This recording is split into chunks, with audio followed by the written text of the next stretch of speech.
Does he honestly think the minimal difference in size of the fetal sacs was going to bias the judge and make her hate Laura Owens? Not to mention, I only see one sack here, and it's the sack of shit they're calling a defense here. What's up, everybody? Welcome back to the internet where your cesspool is my jacuzzi. My name is Lauren Knighty, and this room full of yarn is not mine.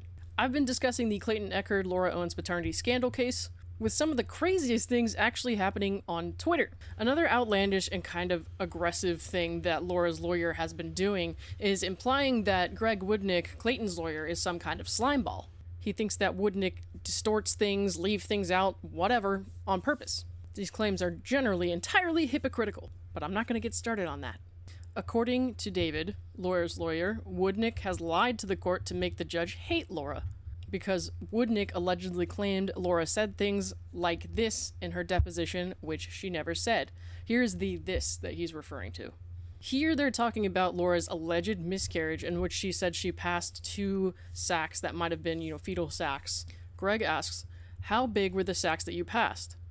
Laura answers, it was less than the size of my hand. Gregg asks, and that they were each the size of a hand? Laura answers, they were smaller than my hand. And finally, a third time, Gregg asks, so you didn't see a doctor regarding giving up something the size of your hand times 2?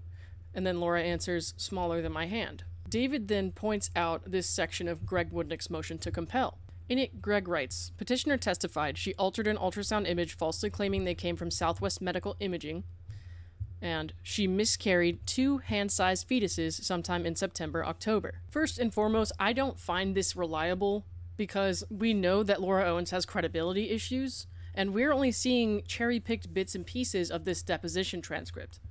There very well could have been a point in the deposition where she did say they were hand-sized.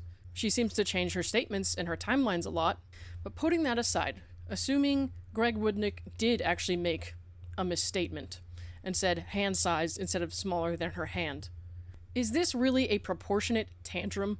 What does Clayton gain? Woodnick lied to the court to make the judge hate Laura. Woodnick claimed she said things like this in her deposition, which she never said. The point of lying about this? Duh, he wanted to inflame and bias the judge, and it seems to have worked. Get it now? David seems to like technicalities, so let's use his logic. Did Gregg Woodnick write Laura Owens' hand in that filing? No. He could be talking about any hand. He could be talking about my hand. He could be talking about his hand. My hand very well may be smaller than Laura Owens' hand. I got tiny baby hands. He could have been talking about the hand of Greg Gillespie's actual real-life baby. Another point I'd like to make is, does he honestly think the minimal difference in size of the fetal sacs was going to bias the judge and make her hate Laura Owens? I mean, that is a strong reaction. I personally think this is a really dumb attempt at faking a miscarriage, whether they were hand size or less than hand size. I don't care if they were the size of my head. I think she's lying. I think one of the worst parts about this is that he's openly saying that the judge is biased and hates his client. Are you trying to say Judge Mata is inflamed? Instead of slinging shit on Twitter, why don't you offer her some aspirin? Get it? Get it? Aspirin? For inflammation? The same person slinging this kind of mud is the same guy who tried to file a motion to compel a lunch date. Can you imagine how awkward that meeting would have been? I also find it interesting that he's so eager to call Woodnick a liar and call the judge biased when he posts stuff like this.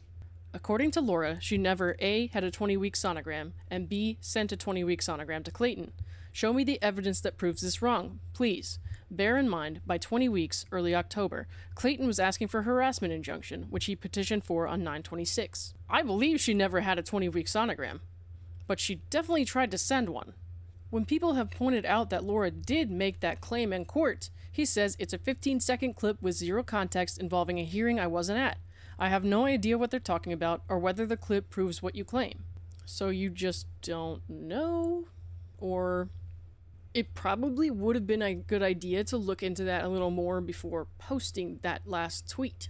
The fact that the representative for someone with such huge credibility issues is so bold and trying to call other people dishonest or biased, it's kind of comical. And this is not the first time that he has tried to sling mud at Gregg Woodnick. Not to mention his client's mudslinging. because she made some wild accusations against Gregg Woodnick in one of her previous cases. In addition to trying to inappropriately communicate those allegations to the court, I believe she also may have reported that to the FBI at the time, or at least said the FBI was investigating it, because that was trendy for her around then, is to report people to the FBI. These two are a match made in heaven. One of them is coming for someone's head over the phrase hand-sized sacks. And if memory serves correctly, I believe the other called a sheriff's office across the country because someone she had never met said something she didn't like online. If this is their claim to Gregg Woodnick's dishonesty, I'm not worried about it. And I really think they should leave the judge out of their tweets, because this is not the first time they've come for the judge either. This is not the first time he said something kind of insulting to the judge in a tweet. It's really implying that she's not too good at her job, not capable of being unbiased, not capable of seeing the facts. Where are you getting that from? Care to elaborate?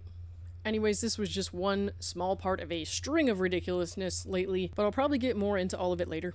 I don't believe Laura Owens will win this case, but I'm not a lawyer. Definitely not a judge. I can be a real judgmental clown sometimes, but I don't think that carries much weight in court.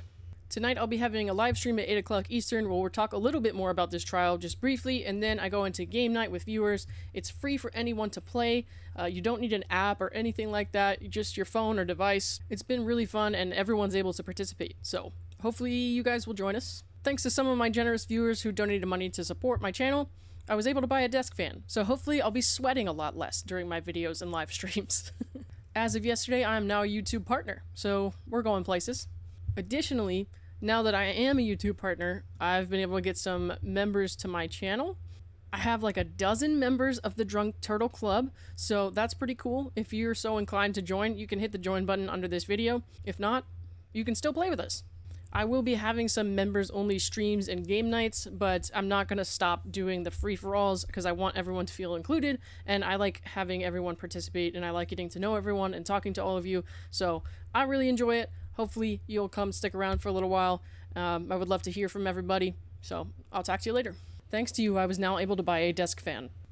Anybody else ever do that thing when you were a kid where you just like yell into the fan and it made your voice sound funny? I don't think the mic is picking up on that. I swear it's doing it. You can't hear. All you can see is me shoving my open mouth at a desk fan. And that is my brand. Oh, look at that. Look at that. We need some background music.